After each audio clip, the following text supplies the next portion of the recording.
ಹೊಡೆದು ಮಾತಾಡೋ ಮಾಡ್ತಾರೆ ಸರ್.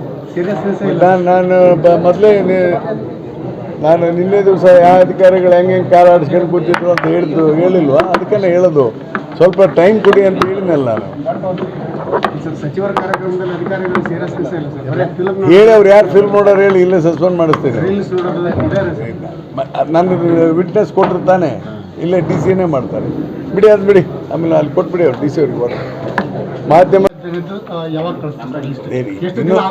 ಇನ್ನೂ ಡಿಕ್ಲೇರ್ ಮಾಡಬೇಕಲ್ಲ. 181 ನೋಡಿ, 181 ತಾಲೂಕುಗಳಲ್ಲಿ ಮಳೆ ಇಲ್ಲ. ಈ ಮಾನದಂಡದ ಪ್ರಕಾರ 112 ತಾಲೂಕು ಅಂತ ಆ್ಯಸ್ ಆನ್ ಟುಡೇ ಅಂದರೆ ನಾನು ಹೇಳ್ತಾ ಇರೋದು. ಈ ವಾರ 15 ದಿವಸದಲ್ಲಿ ಫೈನಲ್ ಪಿಕ್ಚರ್ ಸಿಗುತ್ತೆ. ಸಿಕ್ಕ ಮೇಲೆ ಕೇಂದ್ರ ಸರ್ಕಾರಕ್ಕೆ ಸ್ವಲ್ಪ ವೀಕ್ಷಣೆ ಮಾಡಿಯಪ್ಪ ಅಂಥೇಳಿ ನಮ್ಮ ಮಿನಿಸ್ಟರ್ ಹೇಳ್ತಾರೆ. ನಾವೀಗ ಇನ್ನೂ ಪ್ರಾಥಮಿಕ ವರದಿ ತಗೊಂಡು ಹೊಂಟೀವಿ.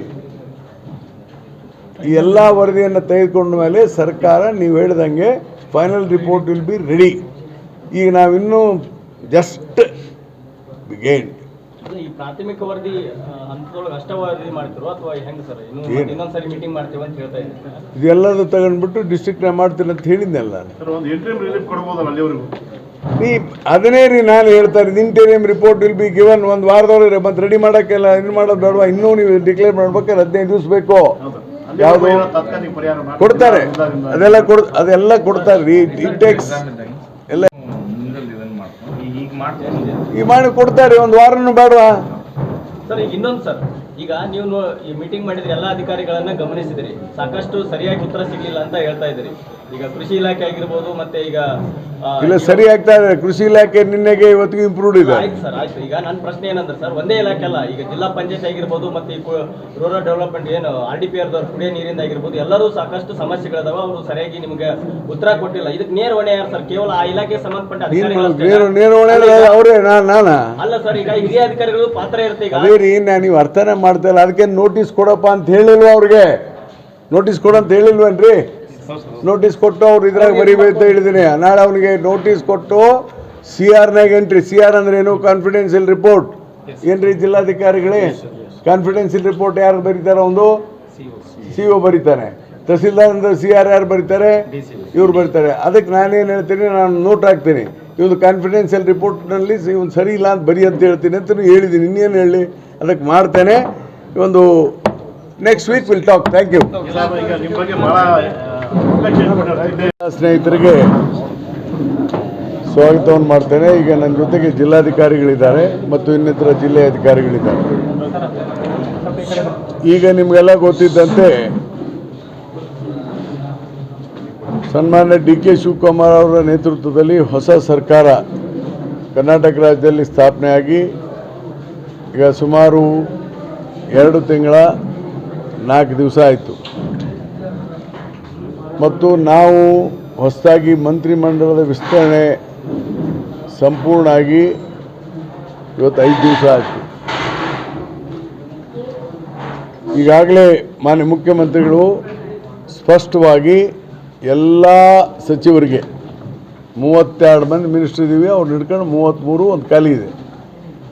32 ಜನ ಮಂತ್ರಿಗಳಿಗೆ ನೀವು ಪ್ರತಿಯೊಂದು ಜಿಲ್ಲೆಗೆ ಹೋಗಲೇಬೇಕು. ಇಮಿಡಿಯೇಟ್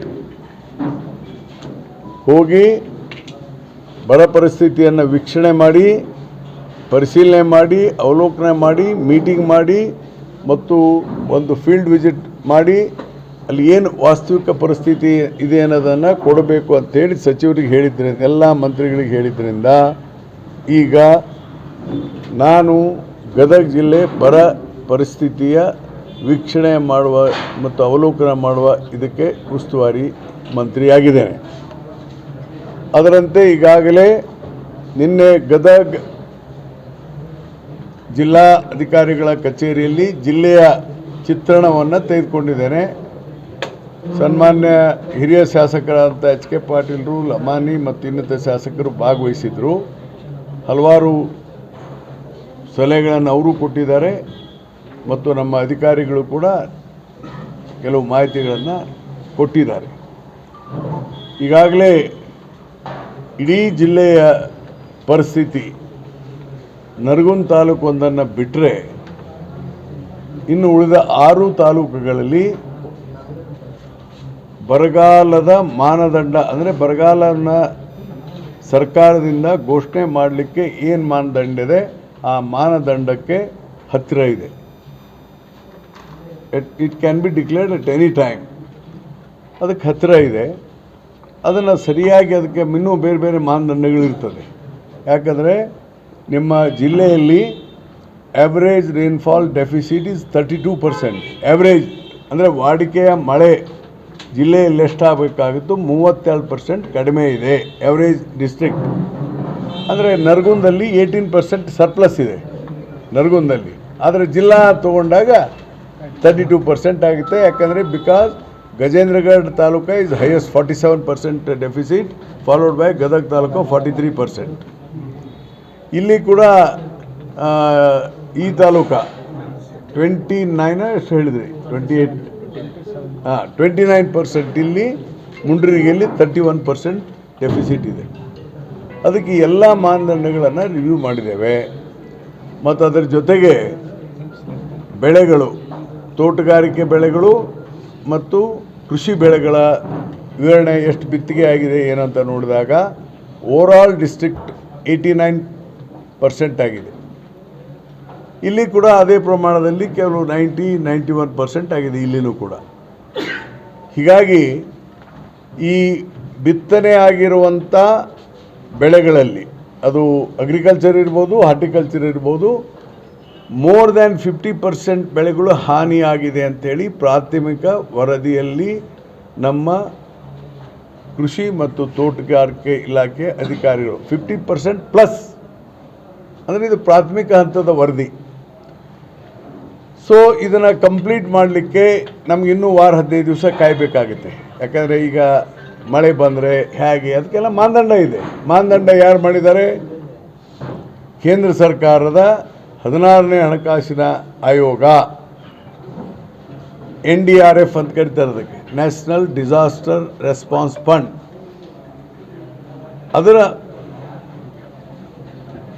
ಮಾನದಂಡದ ಪ್ರಕಾರ ನಾವು ಕೆಲಸ ಮಾಡಬೇಕಾಗುತ್ತೆ. ಮತ್ತು ಈ ವಿಮಾ ಯೋಜನೆ ಇದೆಯಲ್ಲ, ಪ್ರಧಾನಮಂತ್ರಿ ಫಸಲು ಬಿಮಾ ಯೋಜನೆ, ಹೆಸರಷ್ಟೇ ಪ್ರಧಾನಮಂತ್ರಿ, ಆದರೆ 50% ರಾಜ್ಯ ಸರ್ಕಾರದ ಹಣ ಇದೆ. ಅದರಲ್ಲಿ 50% ಕೇಂದ್ರ ಸರ್ಕಾರ, 50% ರಾಜ್ಯದ್ದಿದೆ. ಹೆಸರು ಏನಾರು ಇರ್ಕೊಳ್ದಕ್ಕ. ಯಾಕೆ ಹೇಳಿದೆ ಇದೆ ಅಂದರೆ ರಾಜ್ಯ ಸರ್ಕಾರನೂ ಇದಕ್ಕೆ ಹಣ ಕೊಡಬೇಕಾಗುತ್ತೆ. ಅದಕ್ಕೆ ನಾವು ಎಲ್ಲ ಅಧಿಕಾರಿಗಳಿಗೆ ಹೇಳಿದ್ದೇನೆ. ಸುಮಾರು ಈ ತಾಲೂಕಲ್ಲಿ ಲಕ್ಷ್ಮೇಶ್ವರ ಮತ್ತು ಶಿರಟ್ಟಿ ತಾಲೂಕಿನ ಎರಡು ಸೇರಿ ಸುಮಾರು 18,000, ಎರಡು ಸೇರಿನ ಎಷ್ಟಾಗುತ್ತೆ ಅದು? ಇದು 18 ಹಾಂ, ಇಲ್ಲಿ ಸ್ವಲ್ಪ 33 ಎರಡು ಸೇರಿ ಹೌದಿಲ್ಲ, 33,000 ರೈತರು, 33,000 ರೈತರು ಬೆಳೆ ವಿಮಾ ಯೋಜನೆಗೆ ವಿಮೆಯನ್ನು ಕಟ್ಟಿದ್ದಾರೆ. ಅದಕ್ಕೆ ಫೇಲ್ಯೂರ್ ಎಷ್ಟು ಮಟ್ಟದಲ್ಲಿ ಆಗಿದೆ ಅದನ್ನು ನೆಕ್ಸ್ಟ್ 15 ಡೇಸ್ ಅಥವಾ ಈ ತಿಂಗಳಲ್ಲಿ ಅಸೆಸ್ಮೆಂಟ್ ಮಾಡಿ ಅದಕ್ಕೆ ವಿಮಾ ಯೋಜನೆಯವರು ಮೆಂಬರ್ ಇರ್ತಾರೆ. ಅದು ಫೈನಲ್ ಫಿಗರ್ ಬರುತ್ತೆ. ಅವಾಗ ಈ 50% ಡ್ಯಾಮೇಜ್ ಆಗಿಬಿಟ್ಟಿದೆ, ಒಂದು ಪ್ರಾಥಮಿಕ ವರದಿ ಇದು. ಮುಂದೆ ಎಷ್ಟಾಗುತ್ತೆ ಅನ್ನೋದನ್ನು ನೋಡಿಕೊಂಡು ಅವ್ರಿಗೆ ವಿಮಾವನ್ನು ಕೊಡಿಸುವಂಥ ಕೆಲಸವನ್ನು ರಾಜ್ಯ ಸರ್ಕಾರದಿಂದ ಮಾಡಿಸ್ತೇವೆ. ಇನ್ನು ಉಳಿದಂತೆ ಬಿತ್ತನೆ ಮಾಡದೇ ಇರುವಂಥ ಪ್ರದೇಶ ಒಂದು 10ರಿಂದ 11% ಇದೆ. ಆ ರೈತರಿಗೆ ಯಾವುದೇ ಥರದ ಹಣವನ್ನು ಕೊಡಲಿಕ್ಕೆ ಈ ಮಾನದಂಡದಲ್ಲಿ ಅವಕಾಶ ಇಲ್ಲ. ಅದಕ್ಕೆ ನಾನು ಜಿಲ್ಲಾಧಿಕಾರಿಗಳಿಗೆ ಹೇಳಿದ್ದೇನೆ, ಅವ್ರಿಗೆ ಯಾವ ಥರ ಕಾಂಪೆನ್ಸೇಷನ್ ಕೊಡಬೇಕು ಅನ್ನೋದನ್ನು ಕೇಂದ್ರ ಸರ್ಕಾರಕ್ಕೆ ಬರೀಲಿಕ್ಕೆ ಅನುಕೂಲ ಆಗುತ್ತೆ. ಕೇಂದ್ರ ಸರ್ಕಾರಕ್ಕೆ ಬರೀಬೇಕಾಗುತ್ತೆ. ನಾವು ಅವರು ಡಿಕ್ಲೇರ್ ಮಾಡಿದ ಮೇಲೆ ರಾಜ್ಯ ಸರ್ಕಾರ ಹಣ ಕೊಡಬೇಕಾಗುತ್ತೆ. ಯಾಕಂದರೆ ದೇರ್ ಆರ್ ಸರ್ಟನ್ ಲಿಮಿಟೇಷನ್ಸ್. ಅದನ್ನು ಕೂಡ ನಾನು ಹೇಳಿದ್ದೇನೆ. ಅದನ್ನು ಯಾವ ಥರ ಪರಿಹಾರ ಕೊಡ್ಬೋದು ಅಂತ ಜಿಲ್ಲಾಧಿಕಾರಿಗಳು ಸಜೆಷನ್ ಮಾಡಿರಿ ಅಂತ ಹೇಳಿದರೆ ಈ ವಿಚಾರವನ್ನು ಕ್ಯಾಬಿನೆಟ್ನಲ್ಲಿ ತಗೊಳ್ತೇನೆ.